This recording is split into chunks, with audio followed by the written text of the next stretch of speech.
കുറുമാലിപ്പുഴയിലെ അശാസ്ത്രീയമായ മൺചിറ നിർമ്മാണത്തിനെതിരെ നാട്ടുകാരുടെ പ്രതിഷേധം. വരന്തരപ്പിള്ളി തോട്ടുമുഖത്ത് നിർമ്മിക്കുന്ന ചിറ നിർമ്മാണത്തിലെ അപാകതകൾ പരിഹരിക്കണമെന്നാവശ്യപ്പെട്ടാണ് പ്രതിഷേധം ഉയരുന്നത്. പുഴയ്ക്ക് കുറുകെ ഇരുവശങ്ങളിലും മണൽ ചാക്ക് ഉപയോഗിച്ച് നിർമ്മിക്കുന്ന ചിറയിൽ മണ്ണ് നിക്ഷേപിച്ചാണ് ചിറപണി പൂർത്തിയാക്കേണ്ടത്. എന്നാൽ പുഴയിൽ നിന്നെടുത്ത കല്ലുകൊണ്ടാണ് കരാറുകാർ ചിറ നിർമ്മിക്കുന്നത്. ഇത്തരത്തിൽ നിർമ്മിക്കുന്ന ചിറ സ്വാഭാവികമായി പൊട്ടാതിരിക്കുകയും പുഴയോരം വ്യാപകമായി ഇടിയാൻ കാരണമാകും. വർഷക്കാലത്ത് ചിറ പൊട്ടാതെ വരുന്നതോടെ സമീപ പ്രദേശത്തെ പാടശേഖരങ്ങളിൽ വെള്ളം കയറാനും സാധ്യതയേറെയാണ്. ജലസേചനത്തിനും കുടിവെള്ള പ്രശ്നത്തിനും പരിഹാരം കാണുന്നതിനാണ് വർഷം തോറും പുഴയിൽ മൺചിറകൾ നിർമ്മിക്കുന്നത്.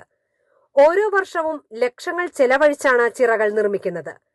മാനദണ്ഡങ്ങൾ പാലിക്കാതെ പാരിസ്ഥിതിക പ്രശ്നങ്ങൾക്ക് ഇടവരുത്തുന്ന തരത്തിൽ ചിറ നിർമ്മിക്കുന്നതിലൂടെ വൻ അഴിമതിയാണ് നടക്കുന്നതെന്ന ആരോപണമുണ്ട്. മുൻവർഷങ്ങളിൽ നിർമ്മിച്ച ചിറയുടെ അവശേഷിക്കുന്ന ഭാഗങ്ങൾ പൊളിച്ചു നീക്കാതെ പുഴയിൽ നിന്നെടുക്കുന്ന കല്ലുകളാണ് വീണ്ടും ഉപയോഗിക്കുന്നത്. ഇതിലൂടെ കരാറുകാർക്ക് വൻ ലാഭമാണ് ലഭിക്കുന്നത്. ഇത്തരത്തിൽ ചിറ നിർമ്മിക്കുന്നത് ഉദ്യോഗസ്ഥർ കണ്ടില്ലെന്ന് നടിക്കുകയാണ്. വരന്തരപ്പിള്ളി പുതുക്കാട് പഞ്ചായത്ത് പരിധിയിലായി കുറുമാലിപ്പുഴയിൽ 5 ചിറകളാണ് നിർമ്മിക്കുന്നത്.